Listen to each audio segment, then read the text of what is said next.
hat das doch bestimmt nicht ohne Gegenleistung getan, oder? Ah, siehst du? Olivia, genau das meine ich. Mit so einem Typen müsste ich mir dich teilen.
Elisabeth, du arbeitest immer noch. Ach, ich sehe nur schnell die Unterlagen durch, die unsere Hotelkette in Spanien betreffen. Weißt du, die Kosten für die Umbauten, der Vertrag für den Manager vor Ort. Und hast du mal auf die Uhr gesehen? Oh. Du solltest dir nicht so viel zumuten. Ach nein, das macht mir nichts aus. Und wenn ich dich damit entlasten kann? Arbeitest du für 2? Nein, ersetzen kann ich dich nicht. Ich kann nur versuchen, die Holding in deinem Sinne zu leiten. Elisabeth, als ich in der Klinik lag und dir die Verantwortung für die Holding übertragen habe, da habe ich natürlich gedacht, dass alles in meinem Sinne laufen würde und... Ich hätte Nathalies Fahrerflucht niemals decken dürfen. Nein, Ich weiß bitte das. entschuldige. Es ist mir natürlich inzwischen vollkommen klar, dass ich Unmögliches von dir verlangt habe. Du, ich kann nicht von dir erwarten, meine Gedanken zu lesen und dann noch danach zu handeln. Du triffst deine eigenen Entscheidungen. Und genau dafür liebe ich dich. Meine Vorwürfe dir gegenüber waren durch und durch egoistisch. Natürlich hätte ich in mancher Hinsicht anders entschieden, aber ich vertraue dir voll und ganz. Und ich möchte endlich nachholen, was ich die ganze Zeit versäumt habe. Dir zu sagen, wie glücklich ich bin, dass du mir so den Rücken frei hältst.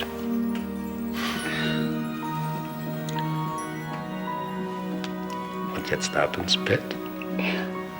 Dein Wunsch ist mir Befehl. So, einmal Nachschub bitte. Schreib's mir auf den Deckel. Wie wär's denn zwischendurch mal mit dem Wasser? Das ist Wasser. Aber der andere hat doch viel besser zu ihr gepasst. Na, wo kommt ihr denn her? Spätverstellung. Machst du uns 2 Cola, bitte? Sobald ich das Fass für Anne leer gezapft habe, klar. Jungs, ihr könnt doch bestimmt ein bisschen Platz machen für die Damen. Nee, lass mal.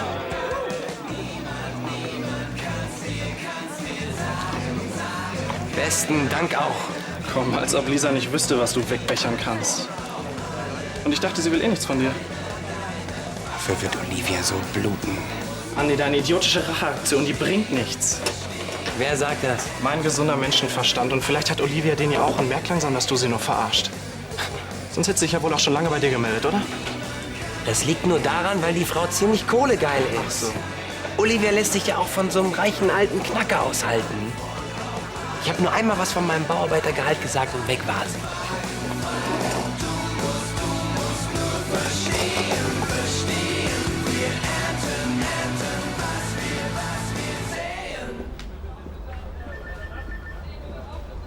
Kaffee und die Kopien der letzten Vertragsunterlagen, bitte. Kann ich erst mal mit dir reden? Tut mir leid, Schätzchen. Ich habe im Moment keine Zeit, mich näher mit dir zu befassen, aber das können wir ja nachholen nach Dienstschluss. Im privaten Rahmen. Genau, das meine ich ja. Das mit uns. Was denn? Ist es dir etwa peinlich, eine Affäre mit deinem Chef zu haben? Na schön, ich war in den letzten Tagen ein bisschen nachlässig.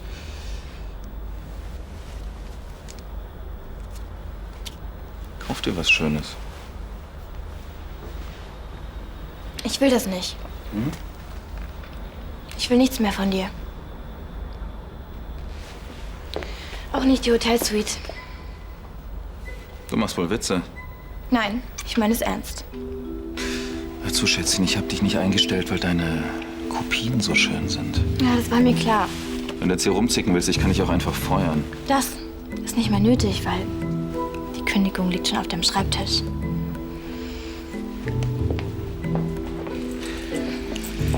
Ach so, du hast also einen anderen Gönner gefunden, ja?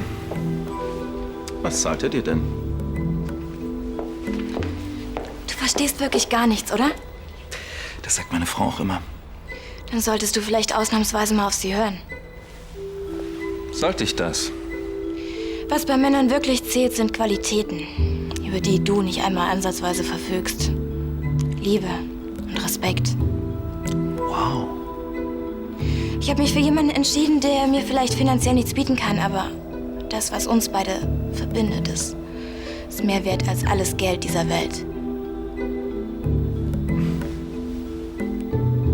Süß, Kleines. Bis später.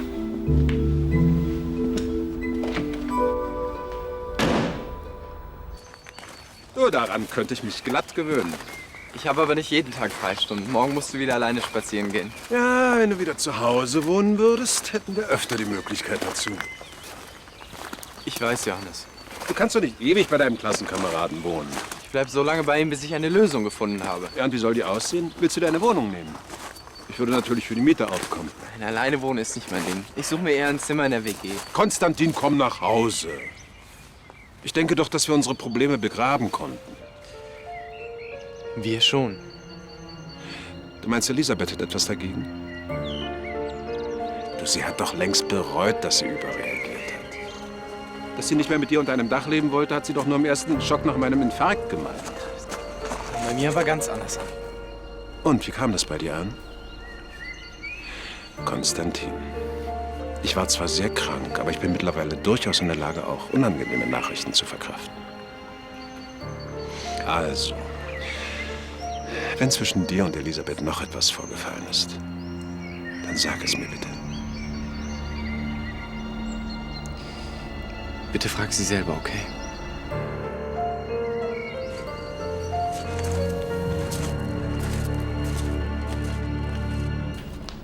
So, das muss auch noch übersetzt werden. Und wenn Sie fertig sind, legen Sie es bitte Frau Brandner zur Unterschrift vor. Ja, bitte.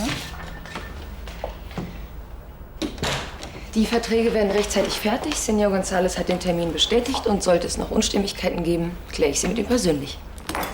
Es ist kaum zu glauben, dass die Holding früher ohne Übersetzungsabteilung ausgekommen ist.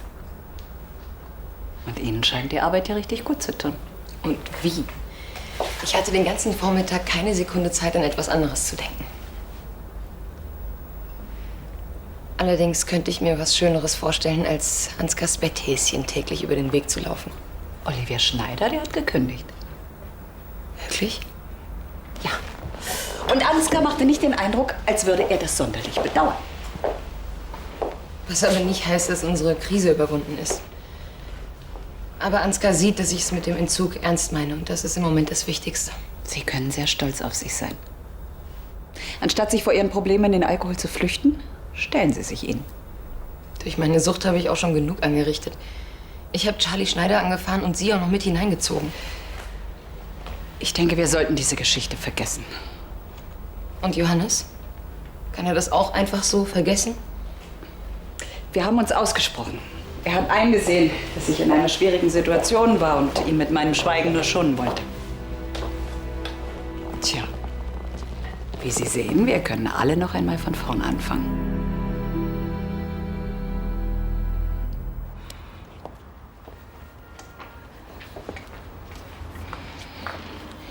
Sag mal, und Andi ist heute wirklich nicht nach Hause gekommen? Nein. Er ist wohl mit seinen Kumpels versagt. Glaubst du wirklich, dass sich Andi hier noch mal wohnen lässt?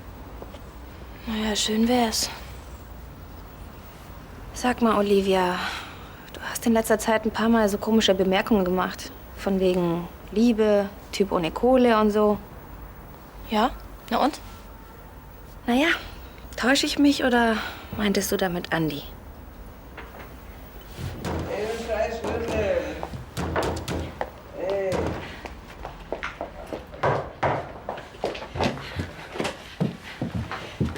Na endlich! Oh, hoppla. Du bist ja echt. Oh. Kaffee.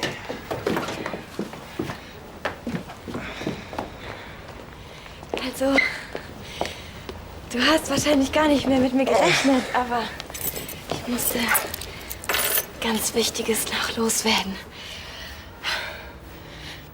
Das, was da noch zwischen uns stand. Andi, ich hab's für dich beendet. Kann ich bei dir bleiben?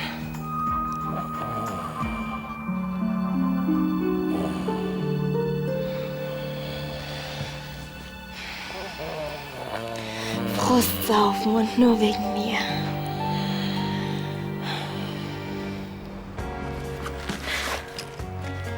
Auf die Fotos bin ich so gespannt.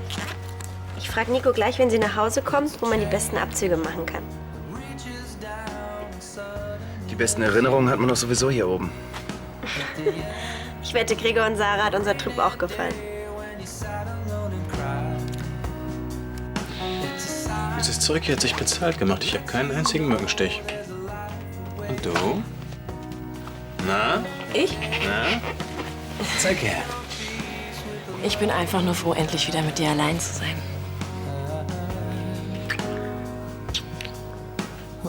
Die Nacht unterm Sternenhimmel. Der See im Mondschein. Deine Überraschung war einfach perfekt. Aber trotzdem wäre ich zwischendurch gern mit dir allein gewesen.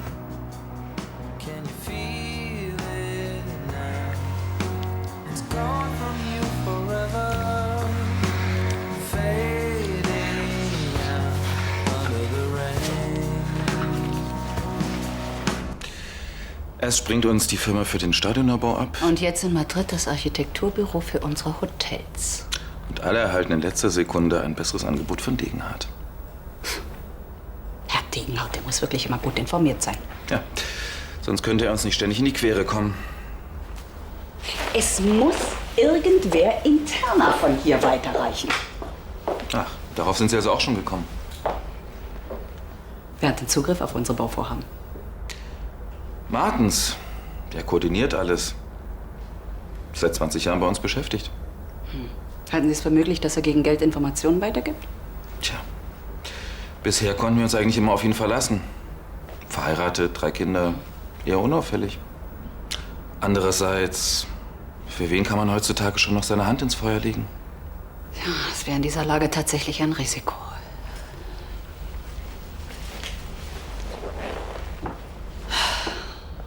Ich möchte, dass Martens noch heute seine Papiere erhält. Bis zum Vertragsende ist er von jeden Verpflichtungen entbunden. Ach ja, und sollte er mit dem Anwalt drohen, dann stellen Sie ihn mit einer angemessenen Abfindung ruhig. Überraschung. Hey, Hey. Ich habe bis heute Mittag frei. echt? Gregor ist nach seinem Trip in die Wildnis sowas von entspannt. Der ist sogar für mich eingesprungen. Ach. Hat Andi den Weg doch noch hierhin gefunden? In letzter Sekunde? Psst. Ach, so schnell wird er nicht wach. Ich habe seinetwegen Muskelkater vom Bierzapfen. Wie süß. Nicht mal ich finde dich süß, wenn du eine Fahne bis Mallorca hast und schnarchst. Das muss Liebe sein.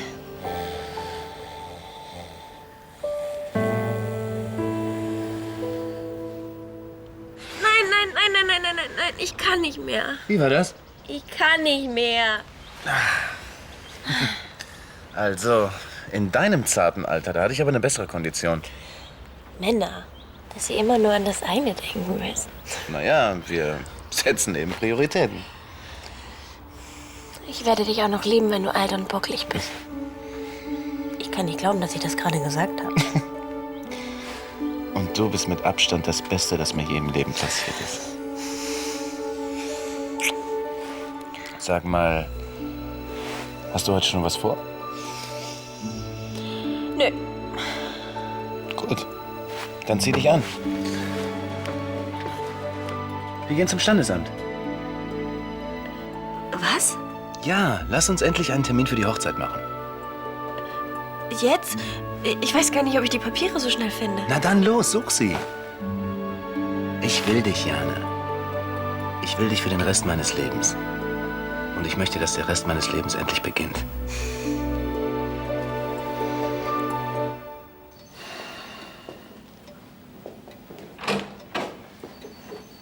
Elisabeth, ich hatte dich gar nicht zum Mittagessen erwartet. Wir haben so wenig Zeit füreinander, da habe ich mir eine Stunde freigeschaufelt. Alles in Ordnung? Ich habe mit Konstantin gesprochen. Geht es ihm gut? Wenn man bedenkt, dass er aus seinem eigenen Zuhause vertrieben wurde, ja. Johannes, ich habe dir doch erklärt, es tut mir leid. Das habe ich ihm auch gesagt, Elisabeth. Aber der Junge scheint den Eindruck zu haben, dass die Schwierigkeiten zwischen euch nicht ohne weiteres aus dem Weg zu räumen sind. Weißt du warum? Mir wollte er es nicht sagen. 2 Wochen nachdem Konstantin Königsbrunn verlassen musste, war ich bei Arno. Es ging um die Scheidung. Ich habe Konstantin bei ihm angetroffen. Arno hatte ihn bei sich aufgenommen. Ich habe angedroht, alle rauszuwerfen, wenn Arno Konstantin nicht vor die Tür setzt. Wie bitte, Elisabeth, du hast was? Das ist mir allerdings auch neu. Mir sind die Nerven durchgegangen. An dem Tag bist du operiert worden. Ich hatte eine derartige Angst, dich nie wiederzusehen. Und später, da habe ich es dir dann nicht gesagt, weil ich mich geschämt habe. Elisabeth, gibt es noch etwas, was du mir nicht erzählt hast? Nein, das ist alles. Gut, dann lass uns endlich unter die letzten Wochen einen Schlussstrich ziehen. Es wäre wirklich schön, ja. Es war für uns alle eine schwierige Zeit. Ich rede noch mal mit Konstantin.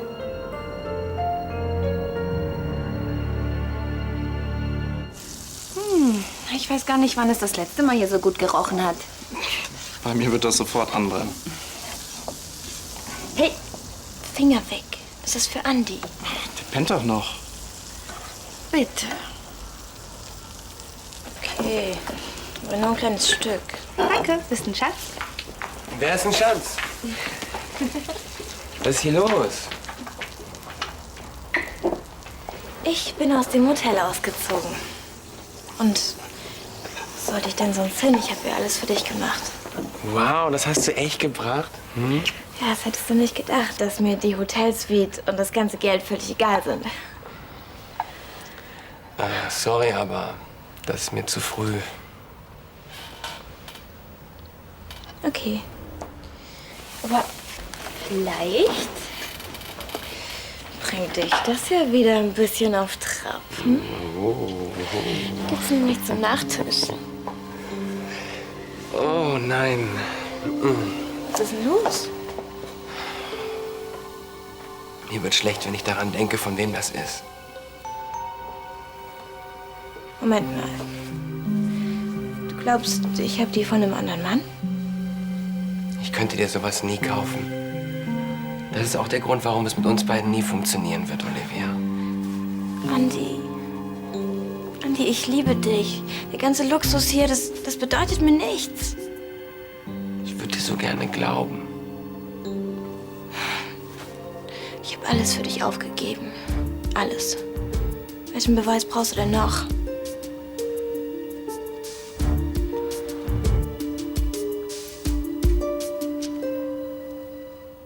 Ja, wie ich bereits sagte, Herr Mertens ist dafür nicht mehr zuständig. Nein, und bis wir einen Nachfolger gefunden haben, da laufen alle entsprechenden Vorgänge direkt über mich. Ja, wiederhören. Ui, also Ihren Elan hätte ich auch gerne. Sie brauchen Ihre Energie eben für andere Dinge. Wofür denn zum Beispiel? Ich weiß doch, wie anstrengend es ist, meinen Vater um den Finger zu wickeln, aber Respekt, Sie haben ihn gut im Griff. Also wenn das wieder eine Ihrer Anspielungen sein sollte, Frau dann... Brandner, ich bitte Sie, ich kann Ihnen den Führungsposten noch ohnehin nicht streitig machen. Das ist ganz allein Vaters Entscheidung. Aber immerhin scheint er Ihnen ja jeden Fehler zu verzeihen. Tja, weil ich ehrlich zu Johannes bin. Ja, zumindest wenn es gar nicht mehr anders geht. Schon erstaunlich.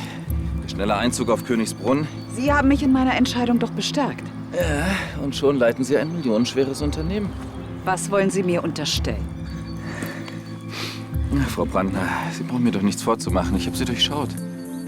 Es macht Ihnen Spaß, Macht auszukosten. Die Kündigung heute haben Sie doch richtig genossen. Sie sollten nicht von sich auf andere schließen. Ja, es ist wirklich erstaunlich. Ich habe mir das selbst nie träumen lassen, aber von Ihnen kann ich noch eine Menge lernen. Sie sind ja nicht so verschieden, wie ich immer dachte.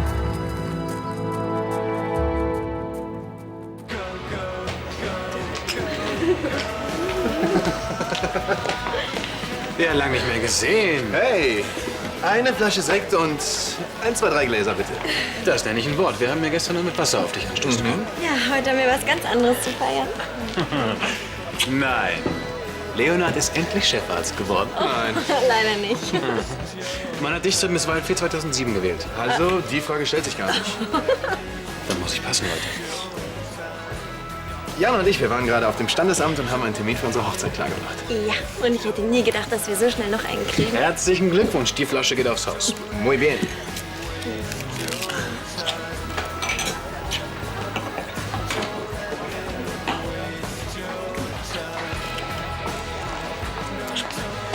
Hey. Was ist los? Hat schon wieder jemand Geburtstag? Die beiden haben es nur nicht aushalten können. Jana und ich, Wir waren auf dem Standesamt und haben unsere Hochzeit festgemacht.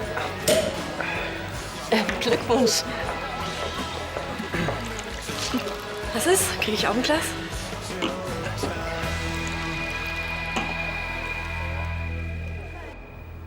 Muss das wirklich sein? Du schaffst das nicht? Ist schon okay. Besser, ich erfahre es jetzt als erst in 3 Monaten, wenn du mich wieder für irgend so einen reichen Schnösel stehen lässt. Andi, ich habe die Dessous von meinem letzten Geld gekauft. Ich wollte dich überraschen. Das ist ein Designerstück. Ach so, dir ist der Fetzen also mehr wert als ich. Fetzen? Lass nur. Aber Olivia, es ist vielleicht besser, wenn du erstmal woanders unterkommst, weil ich weiß nicht, ob ich es ertrage, wenn ich dich hier jeden Tag sehe.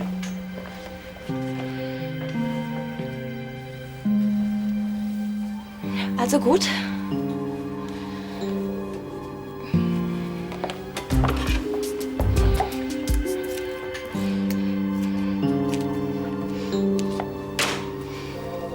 Du hast recht. Ich will den ganzen Luxus nicht. Ich will nur dich. Auf das Brautpaar.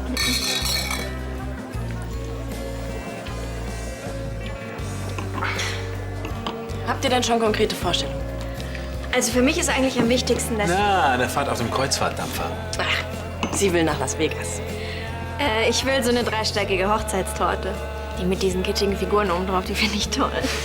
Das sollte kein Problem sein. Tante? Ja, Sekunde. Kuckuck. Gleich wieder da. Kuckuck, Christian, wir haben einen Termin für unsere Hochzeit gefunden. Das ist ja cool. Tut mir leid, Wieso? Was denn? dass du jetzt auch noch mit uns anstoßen musst. Also ein paar eifrige Helfer habe ich schon gefunden. Was ist mit deinem Trauzeugen? Hast du den auch schon? Wenn nicht, ich stehe gern zur Verfügung.